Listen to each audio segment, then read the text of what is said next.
Ang Panay Bukidnon ay kolektibong termino na tumutukoy sa mga katutubong grupo na matatagpuan sa panloob na kabundukan ng Central Panay. Ang grupong ito ay kadalasang matatagpuan sa mga probinsya ng Antique, Aklan, Capiz, at Iloilo. Sa Kalinog, tinatawag namin silang Halawudnon or Halawud Bukidnon. Bakit nga ba tinatawag naming Halawud Bukidnon or Halawudnon ang mga taong Panay Bukidnon dito sa amin sa Kalinog? Kasi nga, malapit ang aming lugar sa Halawur River.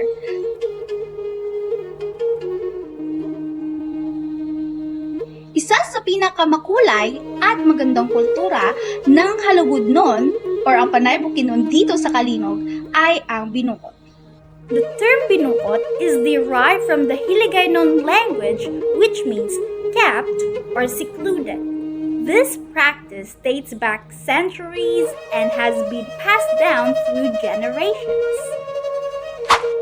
Binukot is a Filipino cultural practice that secludes a young person, with the expectation that seclusion will result in a higher value placed in that individual by marital suitors or manliligaw in the future.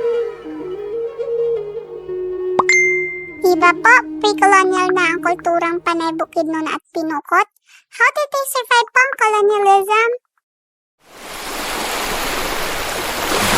Bago dumaong ang mga barko ng Espanya sa Pilipinas, sa lugar ng Iloilo, mayroon ng iba't ibang grupo ng tao na namumuhay dito.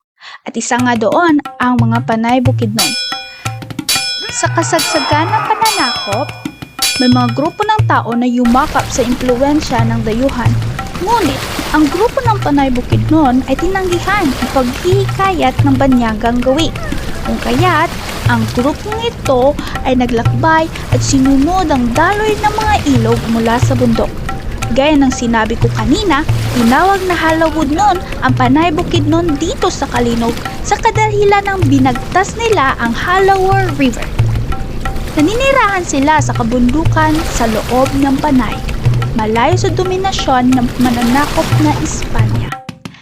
Gawa nga ng sila ay naninirahan sa kaloob-looban ng Panay sa mga kabundukan na mahirap puntahan, di rin sila na impluwensyahan ng pananakop ng Amerikano at Hapon.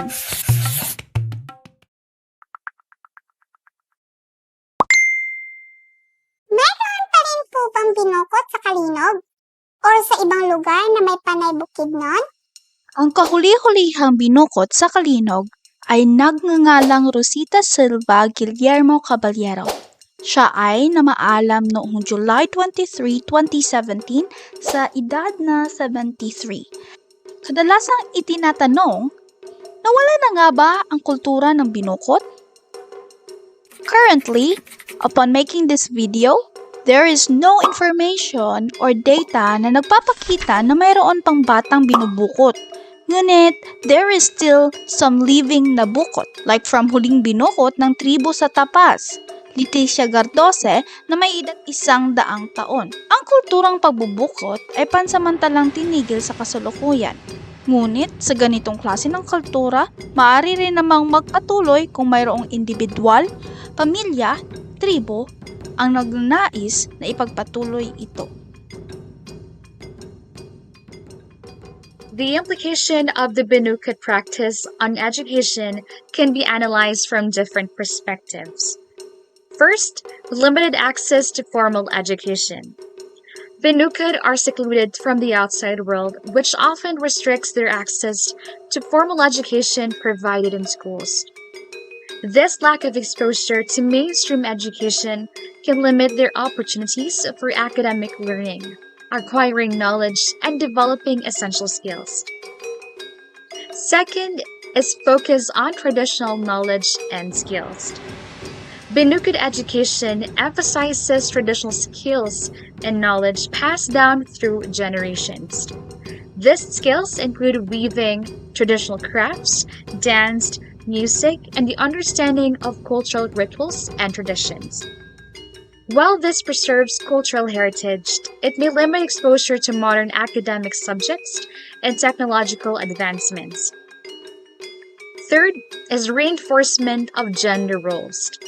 Binukid practice reinforces traditional gender roles and expectations, where women are expected to be secluded and perform certain prescribed duties. This can perpetuate gender inequality by limiting women's agency and opportunities for personal growth, career development, and participation in public life. Lastly is preservation of cultural identity. Binukid practice plays a role in preserving cultural identity and heritage.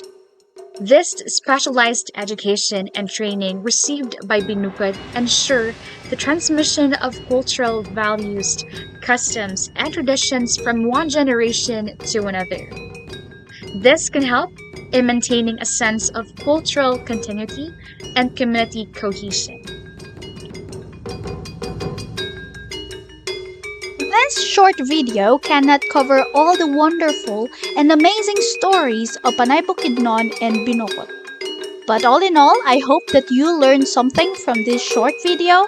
Thank you for watching and have a great day!